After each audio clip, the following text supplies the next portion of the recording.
Shoutout sa inyong lahat. Ayan, lalo na sa asawa ko. So, yung kakauwi ko lang. Then, yung anak ko, tinatawag ko. Ayaw lumapit. Di nainis ako. Sabi ko, huwag ka tatabi sa akin. Nandito siya sa may sopa. Ayan, pagsasabihan natin siya kasi mas mabuti na yung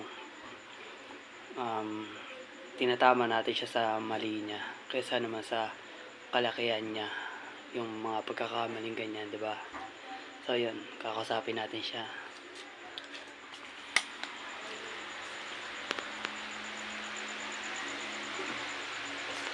Ano yung upuan?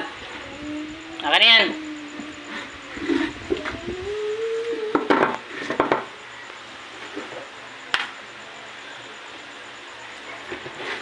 Papa, ito. Ayoko.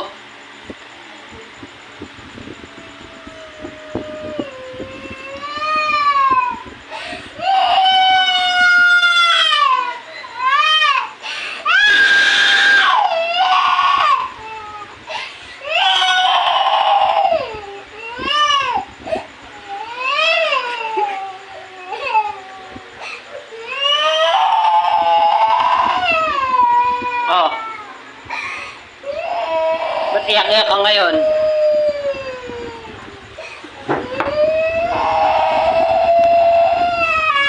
Oh.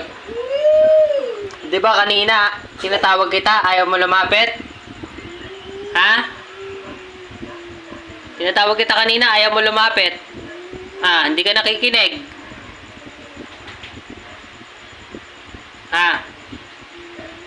Hindi ka na nakikinig sa akin? Ganyan na ugali mo, 2 years old ka pa lang. Hindi ka marunong makinig kay Papa.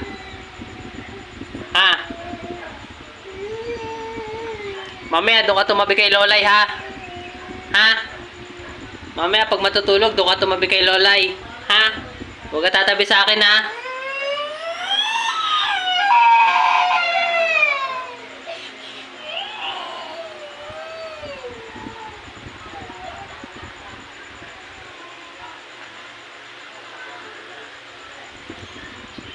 Tigas na ulo mo eh.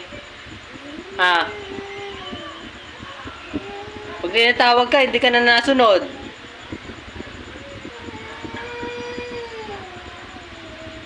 Hindi mo malalapitan si Papa.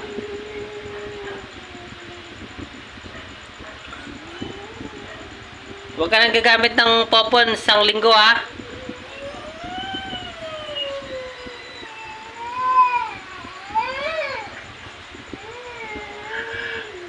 Ganyan magtampo yan.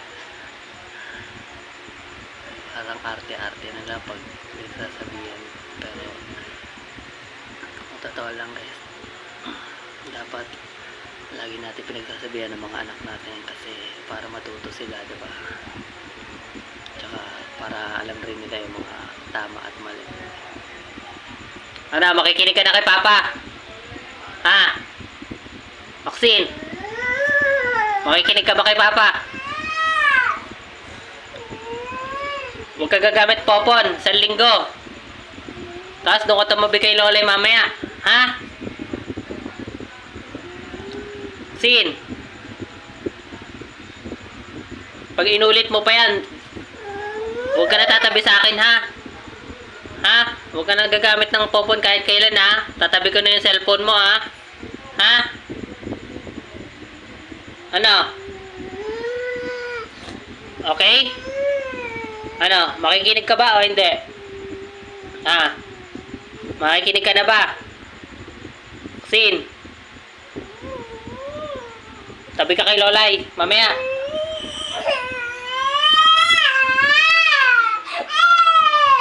Tayo mo.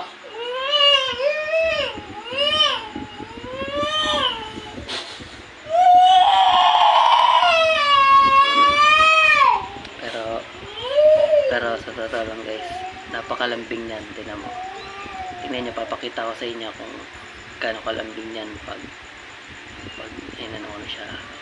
Hindi ko na siya pinagalitan. Tapos lalambingin ko na siya. Kakausapin ko na ng maayos. Napakalambing niyan. Tingnan niya. Sin! Sin! Hindi ka rito. Hindi ka rito. Dali na. Lapit na rito.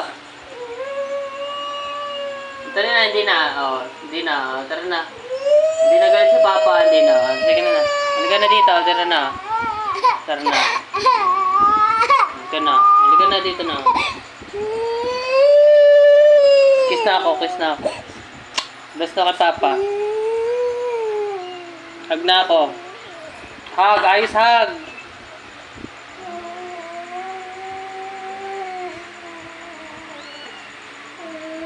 Lagi ka po kasing makikinig kay Papa, ha? Ha? Okay. Okay po, Papa. Papa. Ulit. Okay, Papa. Okay po, Papa. Papa. Ulit. Okay po, Papa. Papa. Ulit, ikaw. Okay, Papa. Po. May po. Pa. Ulit. Po. Okay po, Okay po. Papa. Papa.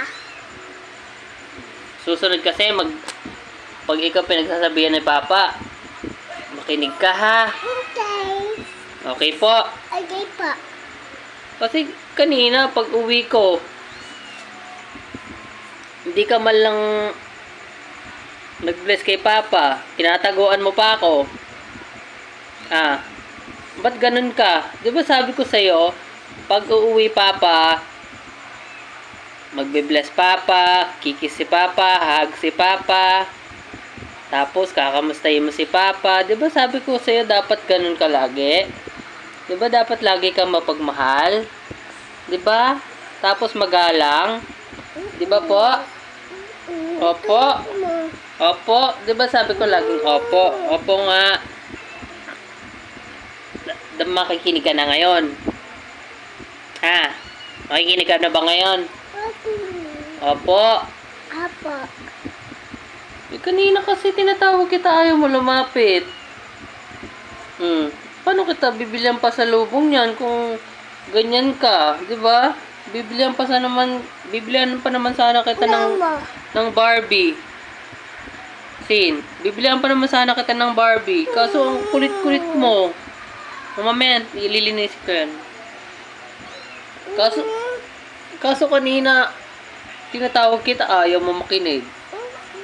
Tapos, tinatawag ka ni Lolay, hindi ka nakikinig. Doon sa ibang tao, sumasama. Imbis na kay Lolay, di ba? Okay. Okay ka nung okay eh. Sige na. Sorry, Papa. Luli. Ayos. Luli, Papa. Sorry po, Luli po. Papa. Papa. Huwag na ulitin yon. Okay. Okay po. Okay po. Gusto na ako.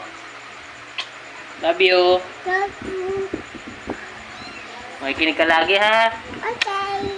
Mamaya, withdraw si Papa. Bilihan ka tang pagkain, ha? Okay. Makikinig na ikaw, ha? Okay. Love you. Love you. Big girl na ikaw, eh. Kailangan dapat, makinig ka na kay Papa, tsaka kay Mama, tsaka kay Lolay, Loloy. Mga tita, tito, ha? Dapat lagi ka nakikinig, hindi yung tigas-tigas ng ulo mo. Di ba dapat habang bata ka pa, dapat maayos na yung ugali mo. Okay. Okay po. Okay po. Dapat lagi may po, di ba? Dito muna. Tingin muna dito. Di ba sabi ko, pag kinakausap ka ng matatanda, kailangan yung salita mo may po at opo, di ba? Apo.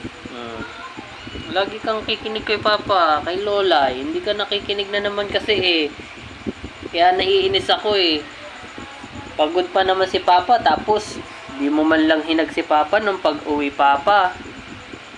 Tinatawag kita, ayaw mo lumapit. Okay. Kaya naiinis ako eh. Okay. Sige na. Manood na ikaw dun. So, ayan, sa mga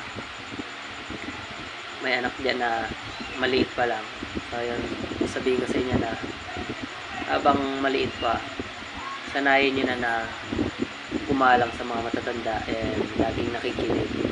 Yun, lagyan ng po at opo yung mga salita. Ganun naman yung mga sinasabi ng matatanda, lalong-lalo na yung mga magulang ko, ay nang dapat lagi kinakasanayan na lagi kang magalang sa mga nakakatanda sa'yo, di ba?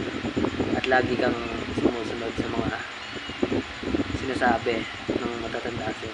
So, ayan lang. Kanina kasi nainis ako eh. Tinatawag ko siya. Ayaw niya lumapit. Tapos, sabi ko sa kanya, wala ka dyan. Doon ka tumabi kang ilolay mo. Huwag ka tatabi sa akin. Yan. Iyak-iyak siya ngayon. Nasaan lang ako kasi sinasabi ko sa kanya lagi na bago kami matulog, lagi ko sinasabi sa kanya na lagi kang makikinig kay lolay mo tsaka kay papa at mama, di ba? Kung sinasabi sa'yo na dito ka lang yung minsan kasi gusto niya lumabas pero pinipilit niya yung sarili niya, iiyak pa siya para makalabas. Pero sabi namin kasi pag nagsasabihan dapat makinig. Yun naman, kahit pa paano nakikinig naman siya. Then minsan makulit talaga, ganoon naman talaga ang mga bata, makulit. Kahit ako, makulit ako, sobrang kulit ko nung bata pa ako. Pero sinasanay ko na siya na maging magalang at laging nakikinig sa mga nakakatanda. Nanood na siya ng Barbie niya. So ayun lang guys, and thank you sa panonood ninyo. Shoutout sa asawa ko and sa inyong lahat na mga nanonood. Mag-ingat kayong lahat. I love you all.